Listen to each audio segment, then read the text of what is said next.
Assalamualaikum warahmatullahi wabarakatuh. Alhamdulillahirrabbilalamin. Wassalatu wassalamu ala sayyidina Muhammadin wa ala alihi wa sahbihi ajmain, amma ba'du. Anak-anakku yang dirahmati Allah, bagaimana kabar kalian hari ini? Mudah-mudahan kita semua dalam lindungan Allah subhanahu wa ta'ala, diberikan kesehatan, diberikan kemudahan dalam segala hal. Hari ini kita akan belajar tentang zakat.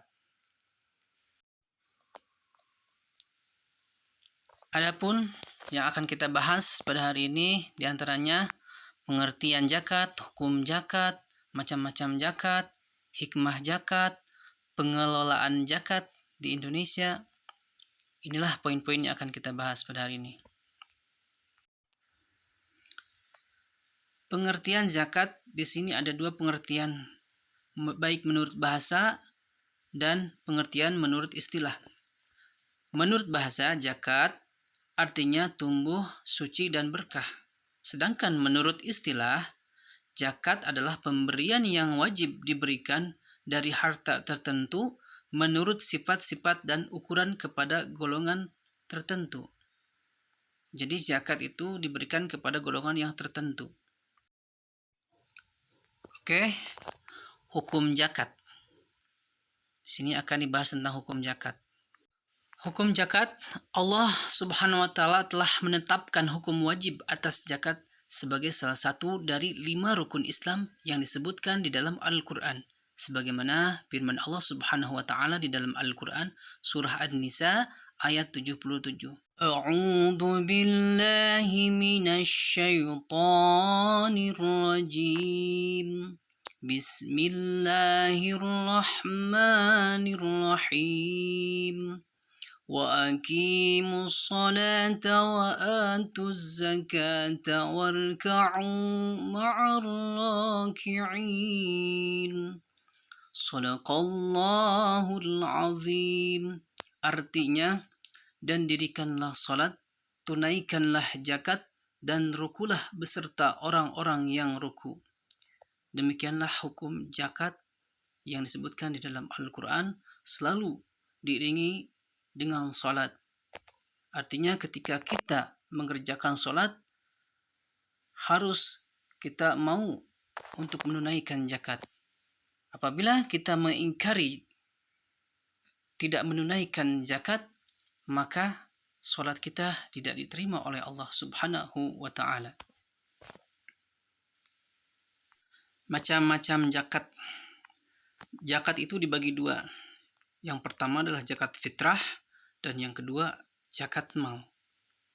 Dan zakat itu diberikan kepada orang yang berhak menerimanya.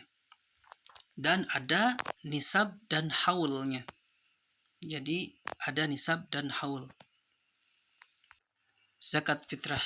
Zakat fitrah yang dimaksud di sini adalah zakat pribadi yang harus dikeluarkan pada hari raya Idul Fitri sebelum menunaikan surat Idul Fitri sebanyak 3,1 liter atau 2,7 kg dari makanan yang mengenyangkan, baik beras, kalau di Indonesia beras, kalau di Arab Saudi gandum, dan menurut tiap-tiap tempat yang bahan makanan pokok yang berlaku di suatu negeri tersebut.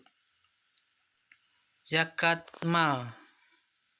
Zakat mal adalah zakat yang dikenakan atas harta yang dimiliki oleh individu dengan syarat-syarat dan ketentuan yang telah ditetapkan secara syara. Syarat harta yang wajib dizakati. Yang pertama adalah menjadi milik sempurna, artinya kepemilikan penuh. Yang kedua, harta tersebut dapat berkembang. Yang ketiga, sudah mencapai nisab. Yang keempat, harta yang melebihi kebutuhan pokok. Yang kelima, mencapai haul, artinya harta sudah 1 tahun terpendam dan itu sudah memenuhi syarat untuk dizakati. Mustahik zakat. Golongan yang berhak menerima zakat. Ada 8 mustahik. Yang pertama, fakir, orang yang tidak mempunyai pekerjaan atau hasil usaha untuk memenuhi kebutuhan pokoknya dan tanggungannya. Yang kedua, miskin, orang yang mempunyai harta dan hasil usaha tetapi masih tidak mencukupi untuk memenuhi kebutuhannya. Yang ketiga, fisabilillah, orang yang berjuang di jalan Allah seperti berperang, berdakwah, dan menerapkan hukum Islam.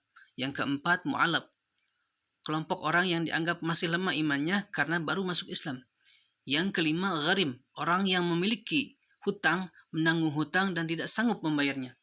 Yang keenam, ibnu sabil, orang yang terputus bekalnya dalam perjalanan atau musafir dan para pelajar perantauan. Yang ketujuh, amil zakat, panitia penerima zakat dan pengelola dana zakat. Yang kedelapan, riqab, hamba sahaya atau budak. Hikmah zakat bagi muzaki. 1. Memperoleh ridho Allah dan mendapat rahmat. Yang kedua, membersihkan harta, menunaikan kewajiban kepada sesama. Yang ketiga, memelihara harta lebih berkah, terhindar dari penipuan dan sebagainya. Yang keempat, wujud syukur, diberikan anugerah dengan kecukupan harta. Hikmah zakat bagi mustahik. 1. Menjauhkan sifat-sifat tercela, iri hati dan sebagainya kepada si muzaki. Yang kedua, mengurangi kemiskinan. Zakat yang diterima dapat menjadi sarana memenuhi kebutuhan. Yang ketiga, penyemangat berusaha. Mustahik semakin semangat berusaha keluar dari zona nyaman.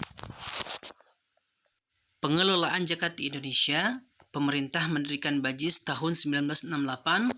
Pengelolaan JIS yang profesional akan memberikan keuntungan. 1. Pendistribusian JIS akan lebih terorganisasi dan benar-benar akan sampai kepada pihak yang berhak menerimanya. Yang kedua, pemerintah dapat mengetahui berbagai potensi masyarakat dengan melihat data para penerima atau pembayar JIS. Yang ketiga, masyarakat yang tidak mampu dapat menerima bantuan yang bermanfaat. Itulah fungsi Bajis di Indonesia. Demikianlah pembelajaran materi zakat yang sangat singkat ini. Mudah-mudahan memberikan manfaat untuk kita semua. Kurang lebihnya mohon maaf. Billahi taufikum wal hidayah. Wassalamualaikum warahmatullahi wabarakatuh.